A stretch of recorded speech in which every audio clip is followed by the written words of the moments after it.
Hello everyone, welcome to the world of life sciences. I am Shipra, I am a life science tutor.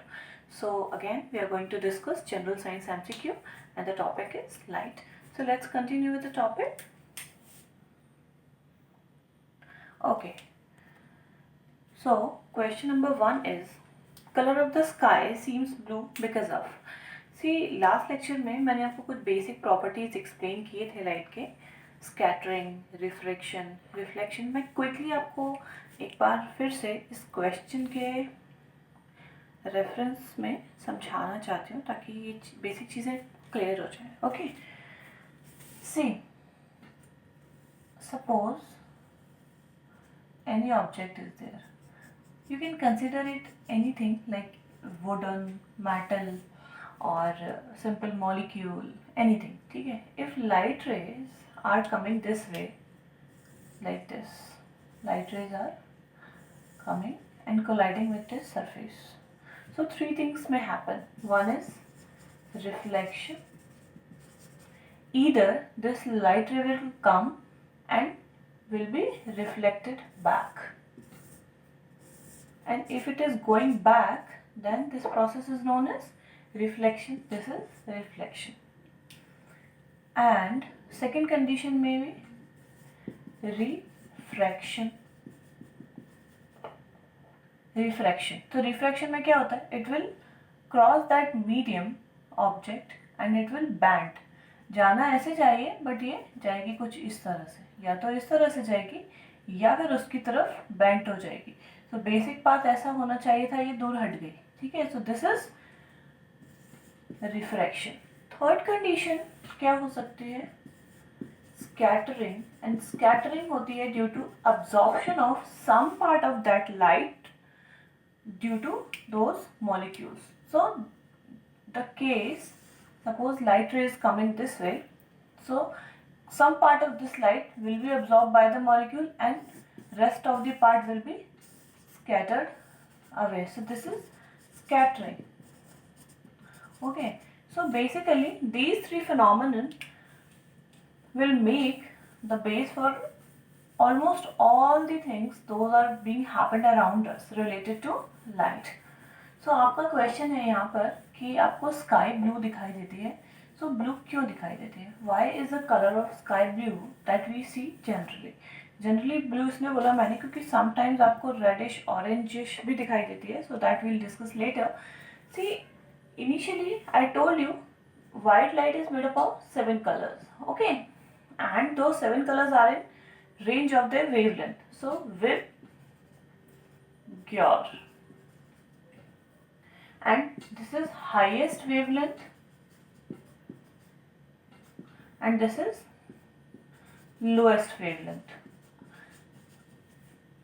V is equal to hc upon lambda. This is velocity of any particular wave of having a certain wavelength.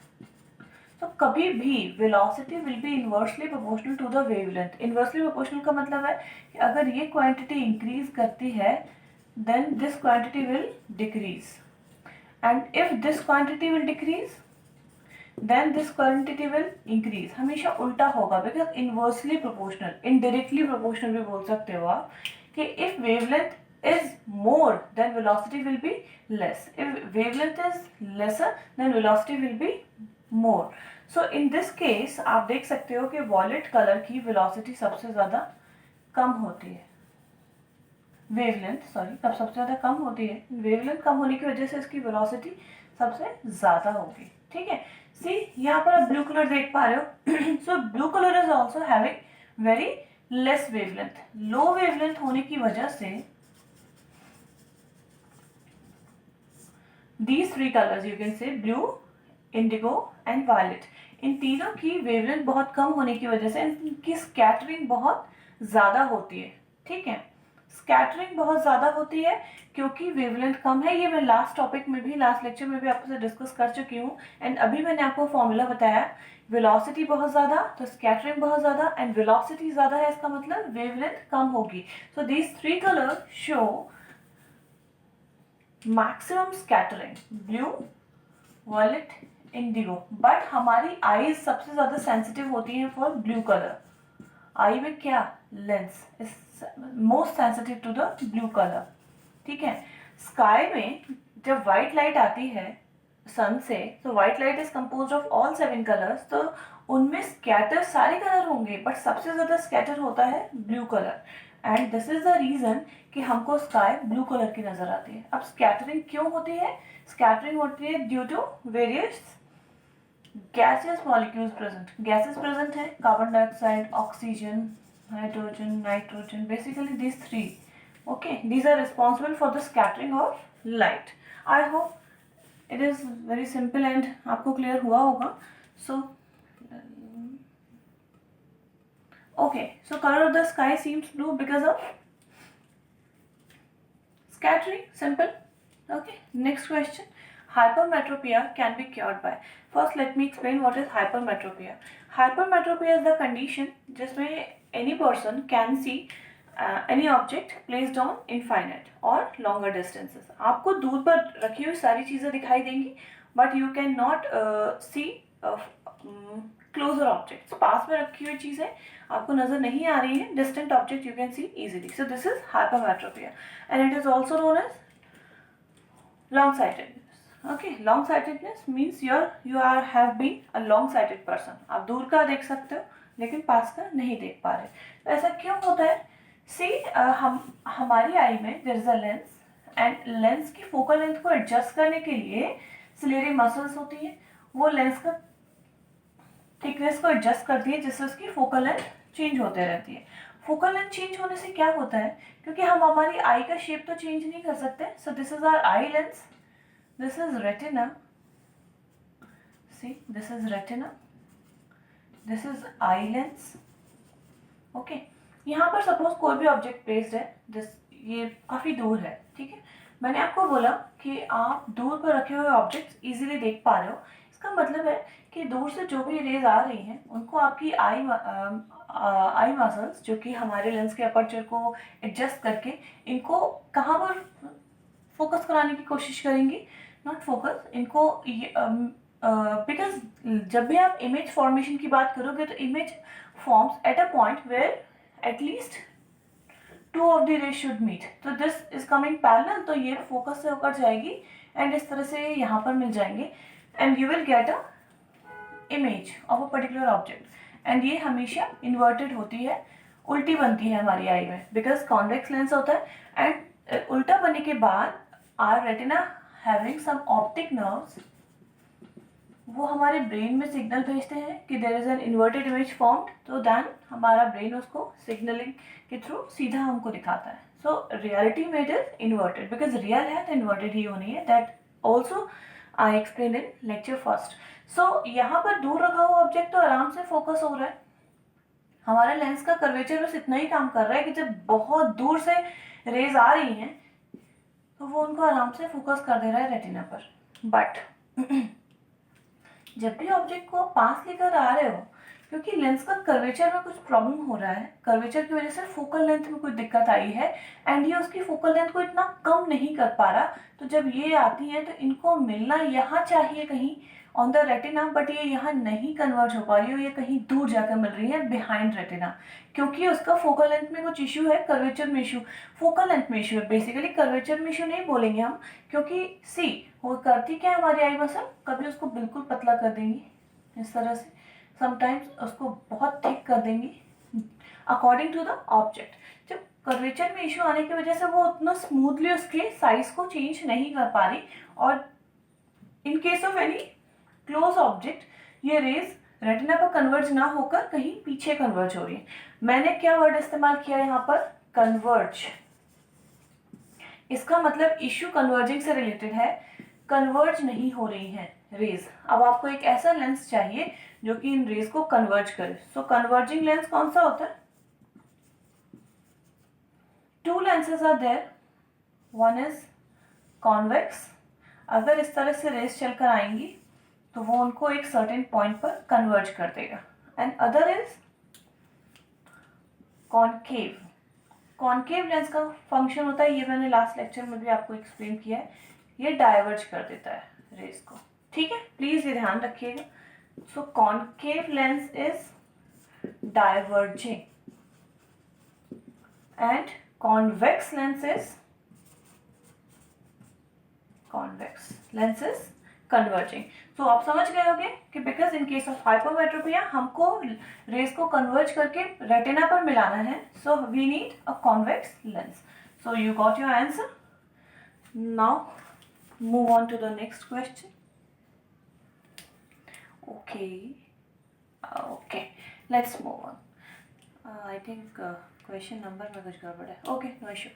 Rear view mirror और vehicles, हमारे जो vehicles होते हैं उनमें side view mirrors होते हैं. उनका function क्या होता है? बेसिकली उनका फंक्शन होता है, उनका पर्पस ये होता है कि आपको जो भी बैक से गाड़ियाँ आ रही हैं वो सब क्लियर नज़र आए. Just tell me one thing, अगर आपको हर व्हीकल का इन लास्ट व्यू नज़र आएगा, तो will you be able to see all the vehicles coming behind your car और व्हेरेवर यू आर ट्रैवलिंग?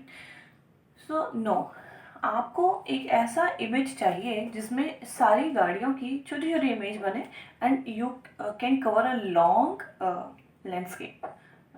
एक बड़ा व्यू आपको मिले लेकिन उस व्यू में बहुत छोटे छोटे इमेजेस बने. हर गाड़ी का इमेज छोटा बनेगा तभी बहुत सारी गाड़ियाँ दिखेंगी आपके मिरर में, right? So and in the last lecture हमने एक और इस तरह का क्वेश्चन डिस्कस किया था. उसमें we discussed about mirror that is used by dentist और ड्यूरिंग शेविंग और ड्यूरिंग मेकअप. मेकअप में, शेविंग में डेंटिस्ट का पर्पस क्या होता है कि आप एक जो भी ऑब्जेक्ट देख रहे हो छोटा सा, वो आपको बड़ा नज़र आए, क्लियर नज़र आए, मैग्नीफाइड दिखना चाहिए, ठीक है? बट यहाँ पर पर्पस है कि हमको मैग्नीफाइड नहीं चाहिए, हमको एक हर इमेज को बहुत छोटा छोटा देखना है. छोटी दिखेगी तो एक बड़ा एरिया हम कवर कर सकते हैं, right? So here the purpose is different and this function can be done with the help of convex mirror. So it is very simple. जब भी आपको इमेज बहुत छोटी चाहिए, सीधी दिखनी चाहिए, अगेन उल्टी नहीं, दूर दूर से भी जो ऑब्जेक्ट चले आ रहे हैं, मीन्स ऑब्जेक्ट अगर बहुत दूर भी प्लेस्ड है एंड पास भी है, देन आप उसकी इमेज बहुत छोटी देख सकते हो एंड हमेशा आपको इमेज सीधी नजर आएगी. कॉन्केव मिरर के केस में आपको इमेज सिर्फ सीधी तब दिखती है when you place that object very near to the mirror. I hope this is very easy and it must be clear because अभी मैंने इसको लेकर बहुत कुछ एक्सप्लेन कर दिया है. So next, I think something is wrong.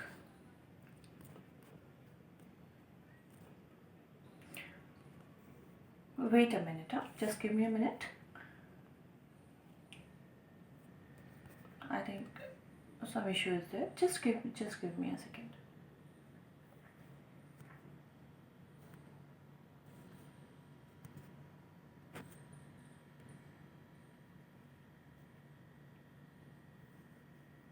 Yeah, so it is normal now. Okay, so in which type of medium light ray travels fastest? Vacuum, nitrogen gas, wood, helium. See, first of all let me tell you one thing very clearly. जब भी हम waves की बात करते हैं तो to type के basically हम समझ सकते हैं. One is mechanical and other one is electromagnetic. तो मैकेनिकल वेव का एक बहुत अच्छा एग्जाम्पल है साउंड वेव. मैकेनिकल वेव को ट्रेवल करने के लिए मीडियम की जरूरत होती है. मीडियम की जरूरत होती है means it needs molecules to travel. One molecule से सेकेंड, थर्ड, इस तरह से molecule by molecule it travels in a certain direction. But in case of electromagnetic waves you don't need these certain waves which are electromagnetic in nature. those will not need any kind of molecule or you can say medium. तो इनको medium की जरूरत नहीं है, वो बिना medium के travel करती हैं. दैट्स वाई वी से ना कि light doesn't need any medium, it can travel in vacuum. अब अगर इसको मॉलिक्यूल्स की ज़रूरत है ही नहीं तो ऐसा मीडियम जिसमें इसको हम फास्टेस्ट ट्रेवल कराना चाहते हैं, ऑफ कोर्स वो क्या होगा? Vacuum, when there is no molecule और very less amount of molecules are present. Actually molecules तो उनके पाथ में हिंड्रेंस क्रिएट करते हैं. इट वर्क्स लाइक ऑब्स्ट्रक्शन, क्योंकि हमने देखा कि स्कैटरिंग होती है व्हेनेवर एनी लाइट वेव और रे come and in the path of or molecule will come in the path of ray, that molecule will absorb some of the part of that wave, some part will be absorbed and other will be scattered around. तो scattering में क्या हो रहा है? Some part of that wave is wasting out, you can say being absorbed. So here the answer is vacuum. Last question, among the following which solution will show scattering of light? सी, मैंने आपको बहुत बार समझा दिया scattering. अभी just मैंने आपको बताया scattering क्या होती है. जब भी कोई लाइट रे ट्रेवल कर रही होती है उसके रास्ते में और इन इट्स वे कुछ मॉलिक्यूल्स आते हैं। मॉलिक्यूल्स गैसियस पार्टिकल्स भी हो सकते हैं, वाटर वेपर्स भी हो सकते हैं, डस्ट पार्टिकल्स भी हो सकते हैं। सो वो मॉलिक्यूल्स कुछ पार्ट उस रे का अब्जॉर्ब करते हैं, उस वेव का, एंड अदर पार्ट को, कुछ परसेंटेज को वो स्कैटर कर देते हैं। So that is scattering. And एक स्कैटरिंग हो सकती है उस सोल्यूशन में जिसमें कि फ्री मॉलिक्यूल्स ट्रेवल कर रहे हो, बहुत तेजी से मोशन कर रहे हो। एंड आप ऑप्शंस देखिए, buffer solution, colloidal solution, electrolyte solution and sugar solution. अगर आपने कोलोइडल सोल्यूशन पढ़ रखा है तो आप बहुत आराम से इसका आंसर कर देंगे, बिकॉज कोलोइडल सोल्यूशन में you can easily see the movement of different kinds of molecules. So जितना ज़्यादा आपको मोशन नजर आ रहा है मॉलिक्यूल्स का, उतना ज़्यादा वो स्कैटरिंग शो करेगा, right? So I hope this is clear to you. Please subscribe and you can post your questions, doubts. You can contact me, you can mail me, or please subscribe my channel. Thank you.